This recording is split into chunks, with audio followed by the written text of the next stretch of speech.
एक बार मुल्ला नसरुद्दीन अपने पुत्र के साथ किसी काम के सिलसिले में दूसरे गांव गया। साथ में वह गधा भी लेकर गया था।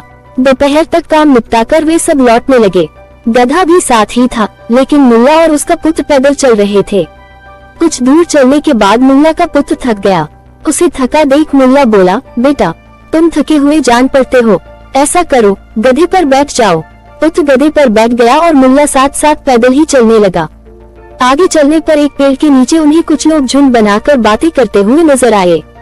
जब उन लोगों ने मुल्ला को पैदल और उसके पुत्र को गधे पर सवार देखा तो कहने लगे, कैसा लड़का है, इसे अपने पिता की कोई चिंता नहीं है, हट्टा कट्टा होकर भी खुद गधे पर सवार है, और बेचारा बूढ़ा पिता पैदल चल रहा है।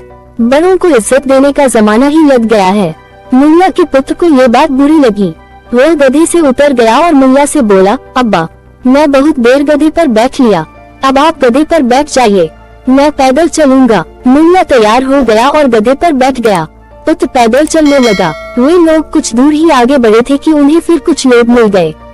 मुल्ला को गधे पर बैठा देख वे कहने लगे, ऐसा निर्दयी बाप हमने कभी नहीं देखा, इसमें अपने बेटे के लिए कोई प्रेम नहीं है, खुद तो मजे से गधे पर सवार है और अपने बेटे को पैदल चला रहा है।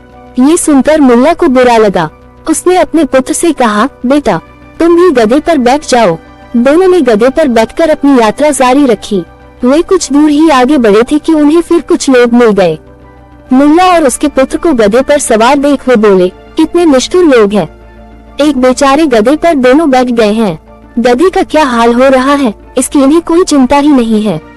ये सुनकर मुल्ला और पुत्र को फिर बुरा लगा।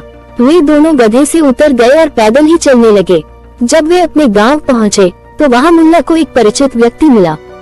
गधे के होते हुए भी मुल्ला और उसके पुत्र को पैदल चला आता देख वह बोला, मुल्ला मूर्खता की हद होती है, जब तुम्हारे पास अच्छा खासा गधा है फिर भी दोनों पैदल चले आ रहे हो।